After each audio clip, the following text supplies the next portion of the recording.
ভারতের কাছে ম্যাচ হেরে কান্নায় ভেঙে পড়ল পাকিস্তানি ক্রিকেটাররা। দর্শক, বিস্তারিত জানতে পুরো ভিডিওটি দেখার অনুরোধ রইল। ভারত পাকিস্তান ম্যাচ মানে বাড়তি উন্মাদনা, বাড়তি উত্তেজনা। শুরুতে টসে জিতে বোলিংয়ের সিদ্ধান্ত নেয় পাকিস্তান। জবাবে ভারত ব্যাটিংয়ে নেমে ব্যক্তিগত 4 রানে আউট হন বিরাট কোহলি। পাকিস্তানি বোলারদের গতির সামনে তাসের ঘরের মতো ভেঙে যায় ভারতের শক্তিশালী ব্যাটিং লাইনআপ, যার ফলে মাত্র 119 রানেই অল আউট হয়ে যায় ভারত। জবাবে সহজ লক্ষ্য তাড়া করতে নেমে শুরুতেই দেখে শুনে খেলতে থাকে পাকিস্তানি ব্যাটার বাবর আজম ও রেজওয়ান। দলীয় 26 রানের মাথায় বাবর আজম আউট হলে পাল্টে যায় ম্যাচের দৃশ্যপট। সহজ লক্ষ্য কঠিন করে ফেলে নিয়মিত উইকেট হারিয়ে। শেষ ওভারে প্রয়োজন 18 রান, বোলিংয়ে আইদীপ সিং। শেষ পর্যন্ত আর পেরে ওঠেনি পাকিস্তানি খেলোয়াড়েরা।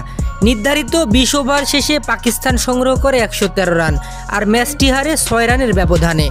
এই ম্যাচ হারার ফলে 2 ম্যাচের দুটিতেই হেরে বিশ্বকাপ থেকে এক প্রকার ছিটকে গেল পাকিস্তান। অপরপক্ষে টানা 2 ম্যাচের দুটিতেই জিতে এক প্রকার দ্বিতীয় রাউন্ড নিশ্চিত হয়ে গেল ভারতের। তো দর্শক, বিশ্বকাপের সকল আপডেট সবার আগে জানতে অবশ্যই আমাদের চ্যানেলটি সাবস্ক্রাইব করুন।